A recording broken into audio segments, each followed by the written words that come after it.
నమస్కారం, welcome to Gandeevam the arrow of truth. Bharatadesam అంటే కేవలం ఒక భూభాగం కాదు, అది ఒక సజీవ సంస్కృతి. ఈ దేశపు ఆత్మను అర్థం చేసుకోవాలంటే ఇక్కడే ఆధ్యాత్మిక పునాదులను, ముఖ్యంగా మన దేవాలయాల చరిత్రను లోతుగా పరిశీలించాలి.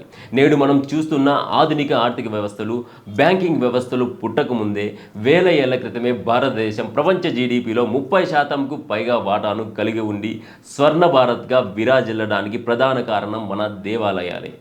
హిందూ దేవాలయాలు కేవలం పూజా పునస్కారాలకు పరిమితమైన కట్టడాలు కావు. అవి ఆ కాలపు సామాజిక, విద్య మరియు అత్యంత శక్తివంతమైన ఆర్థిక కేంద్రాలు. ఒక దక్షిణ పంథా దృక్పథంతో చూస్తే ఈ ఆలయాల వ్యవస్థే భారతీయ గ్రామీణ ఆర్థిక వ్యవస్థకు వెన్నెముకగా నిలిచింది. ఒక గ్రామంలో ఆలయం నిర్మించబడింది అంటే అక్కడ ఒక కొత్త ఆర్థిక చక్రం తిరగడం ప్రారంభమైందని అర్థం.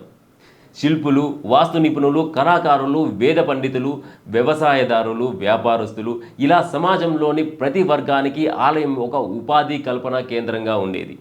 నేటి కార్పొరేట్ కంపెనీల కంటే క్రమశిక్షణతో, పారదర్శకతతో ఆనాటి ఆలయ నిర్వహణ సాగేది. ఈ వ్యవస్థను విచ్ఛిన్నం చేయడమే లక్ష్యంగా విదేశీ ఆక్రమణదారులు మన ఆలయంపై దాడులు చేశారు. ఎందుకంటే ఆలయాన్ని ధ్వంసం చేయడం అంటే కేవలం ఒక విగ్రహాన్ని పగలగొట్టడం కాదు, ఆ ప్రాంతపు ఆర్థిక మూలాలను దెబ్బతీయడం. సోమనాథ్ నుంచి కాశీ వరకు జరిగిన దాడులు వెనుక ఉన్న అసలు కుట్ర ఇదే. ఆనాటి దేవాలయాలు నేటి సెంట్రల్ బ్యాంకుల కంటే మిన్నగా పనిచేశాయి. రాజులు, ధనవంతులు తమ సంపదను ఆలయాలకు దానమిచ్చేవారు. ఆ సంపద ఆలయ గర్భాల్లోనే మురిగిపోకుండా సమాజ శ్రేయస్సు కోసం పెట్టుబడిగా మారేది. రైతులు పంటలు పండించుకోవడానికి, వ్యాపారులు తమ వ్యాపారాలను విస్తరించుకోవడానికి ఆలయం నుంచి తక్కువ వడ్డీకి రుణాలు తీసుకునేవారు. కరువు కాటకాలు సంభవించినప్పుడు ఆలయ భాండాగారాలు తెరుచుకునేవి. ప్రజలకు ఆకలి తీర్చే అన్నపూర్ణలుగా నిలిచేవి. ఇది కేవలం దాతృత్వం కాదు, ఒక పటిష్టమైన ఆర్థిక నిర్వహణ. దక్షిణ భారతదేశంలోని బృహదేశ్వర ఆలయం లేదా తిరుమల వంటి క్షేత్రాల శాసనాలను గమనిస్తే అక్కడ ప్రతి కాసు లెక్క, ప్రతి ధాన్యపు గింజ లెక్క ఎంత పక్కాగా ఉంటుందో అర్థమవుతుంది. ఈ ఆర్థిక నమూనాను అధ్యయనం చేస్తే భారతదేశం ఎందుకు ప్రపంచానికి గురువుగా నిలిచిందో తెలుస్తుంది. దేవాలయాల ద్వారానే విద్య ఉచితంగా అందేది, వైద్యం ఉచితంగా దొరికేది. అంటే నేటి ప్రభుత్వాలు చేస్తున్న వెల్ఫేర్ స్టేట్ పనులన్నీ ఆనాడు ఆలయాలే స్వయం ప్రతిపత్తితో నిర్వహించేవి. ప్రజల నుండి సేకరించిన సంపదను మళ్ళీ ప్రజలకే పంచే ఈ వ్యవస్థలో ఎక్కడా అవినీతికి తావుండేది కాదు. ఎందుకంటే అది దైవకార్యంగా భావించబడేది.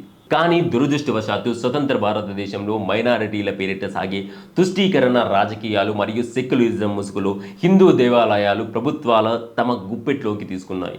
ఇతర మతాల ప్రార్థనా స్థలాలను తాకని ప్రభుత్వాలు కేవలం హిందూ దేవాలయాల ఆదాయాలపై కన్నేశాయి.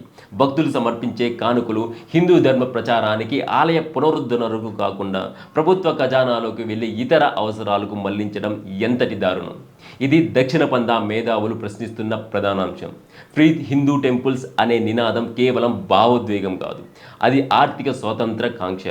దేవాలయాలకు వాటి స్వయం ప్రతిపత్తిని ఇస్తే ఈ దేశంలో పేదరికం అనే మాట వినపడదు. హిందూ ఆలయాల ఆదాయంతో వేల సంఖ్యలో గురుకులాలు, ఆసుపత్రులు, నైపుణ్యాభివృద్ధి కేంద్రాలను నిర్మించవచ్చు.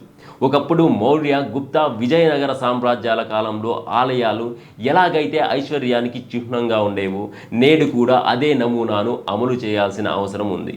ఆధునిక బ్యాంకింగ్ వ్యవస్థలు విఫలమవుతున్న వేళ మన పురాతన ఆలయ ఆర్థిక నమూనా ప్రపంచానికి దిక్చూసిగా మారుతుంది.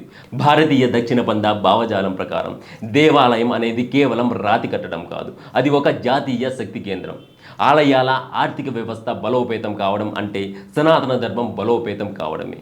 గతంలో పద్మనాభస్వామి దేవాలయం వంటి చోట్ల బయటపడిన అపారమైన సంపద మన పూర్వీకుల గొప్పతనానికి సాక్ష్యం. ఆ సంపద కేవలం దాచిపెట్టడానికి కాదు, దేశానికి ఆపద వచ్చినప్పుడు వాడటానికి సిద్ధంగా ఉంచిన రక్షణ నిధి. నేడు మన ఆలయాలను ప్రభుత్వ నియంత్రణ నుంచి విముక్తి చేసి వాటిని మళ్ళీ సమాజ హితానికి వినియోగించేలా చేయడమే నిజమైన జాతీయవాదం. శతాబ్దాల తరబడి దాడులకు గురైన నేటికి భారతదేశం ఒక ఆర్థిక శక్తిగా ఎదుగుతోంది అంటే దానికి కారణం మన రక్తంలోనే ఉన్న ఈ ఆలయ సంస్కృతి. భక్తిని, ఆర్థిక శాస్త్రాన్ని మిళితం చేసిన ఏకైక నాగరికత మనది. పారిశ్రామిక విప్లవం రాకముందే మన దేశంలోని ప్రతి గడప ఆలయంతో ముడిపడి ఉండేది. ఆ అనుబంధమే దేశాన్ని సంపన్నంగా ఉంచేది. ఇప్పుడు మళ్ళీ అదే వైభవాన్ని తిరిగి తీసుకురావాలి. ఆలయాలు మళ్ళీ విజ్ఞాన కేంద్రాలుగా, ఉపాధి కల్పన కేంద్రాలుగా మారాలి. కేవలం హిందూ ఓటు బ్యాంకు కోసం కాకుండా హిందూ ఆర్థిక శక్తిని గుర్తించి దానికి సరైన ప్రాతినిధ్యం కల్పించడమే నవభారత నిర్మాణానికి పునాది. ఇక చివరిగా చెప్పాలంటే ది గ్రేట్ ఇండియన్ ఎకనామీ అనేది మన వేదాలలో మన దేవాలయాల గోడల మీద చెక్కబడిన శాశ్వత సత్యం. ఏ రోజైతే మనం ఆలయాల ప్రాముఖ్యతను కేవలం ఆధ్యాత్మిక కోణంలోనే కాకుండా ఆర్థిక మరియు సామాజిక కోణంలో కూడా అర్థం చేసుకుంటామో ఆ రోజే భారతదేశం మళ్ళీ విశ్వగురువు స్థానాన్ని అధిరోహిస్తుంది. దేవాలయాల ఆదాయంపై ప్రభుత్వం పెత్తనం నశించాలి, భక్తుల సొమ్ము ధర్మరక్షణకే ఖర్చు కావాలి. ఈ లక్ష్యం దిశగా సాగే పోరాటమే నిజమైన ధర్మయుద్ధం. సనాతన ధర్మంలోని ఆర్థిక సూత్రాలు ఆధునిక ప్రపంచానికి మార్గదర్శకాలు కావాలి. దేవాలయాలు స్వతంత్రంగా వర్ధిల్లాలి. అప్పుడే భారతదేశం ఆర్థికంగా ఆధ్యాత్మికంగా అజేయమైన శక్తిగా అవతరిస్తుంది. ఇది కేవలం ఒక ఆకాంక్ష కాదు, ఇది ప్రతి భారతీయుడి సంకల్పం కావాలి. మన పూర్వీకులు నిర్మించిన ఆ అద్భుత ఆర్థిక వ్యవస్థను మళ్ళీ పునరుద్ధరించుదాం. స్వర్ణ భారత్ కళ నిజం చేసుకుందాం. ఈ వీడియో మీద మీ అభిప్రాయాలను కామెంట్ రూపంలో తెలియజేయండి. ఈ వీడియో కనుక నచ్చినట్టయితే లైక్ చేయండి, షేర్ చేయండి. కానీ సబ్స్క్రైబ్ చేసుకోవడం మాత్రం మర్చిపోవద్దండి. జై హింద్, భారత్ మాతాకి జై.